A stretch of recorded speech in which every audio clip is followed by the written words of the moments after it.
Kamakailan ay lumabas ang mga balita tungkol sa issue ni Dingdong Dantes at ang artista na si Lindsay De Vera. Kaya naman ang ma-interview si Dingdong Dantes sa show na Fast Talk with Boy Abunda, doon ay sinabi ni Dingdong na pinagtatawanan lamang nila ng kanyang asawa na si Marian Rivera ang nasabing mga chismis o balita na nabuntis nga niya ang kasamang co-actress. Ayon kay Dingdong, walang katotohanan ang mga bagay at mga balitang sinasabi tungkol sa kanya. Ang mga balita at mga bagay na sinasabi tungkol sa kanya. Matatandang si Dingdong at Lindsay ay nakasama sa dalawang show sa GMA7. Ang una ay ang Parikoy noong 2015 at ang alias Robin Hood naman noong 2016. Kaya naman ang tanungin si Dingdong Dantes tungkol sa issue na ito ay sinabi niya ang ganito. Sa totoo lang nagdadalawang isip talaga ako kagabi kung may sasabihin ba ako about the topic and the issue kasi alam kong baka tanungin ninyo eh.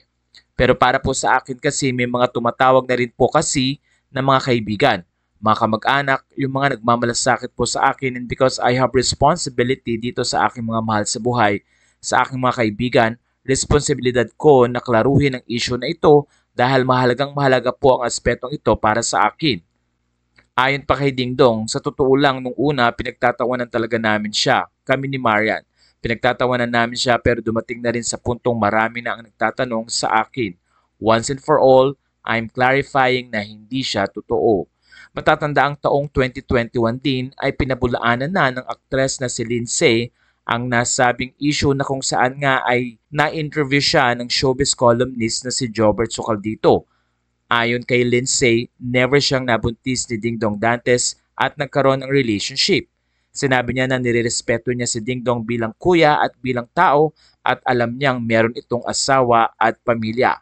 Kaya naman sa puntong ito ay tinanong din si Dingdong Dantes ni Boy Abunda kung bakit nagpapatuloy pa rin ang nasabing mga chismis. Sinabi ni Dingdong na wala siyang idea kung bakit patuloy na lumalabas ito.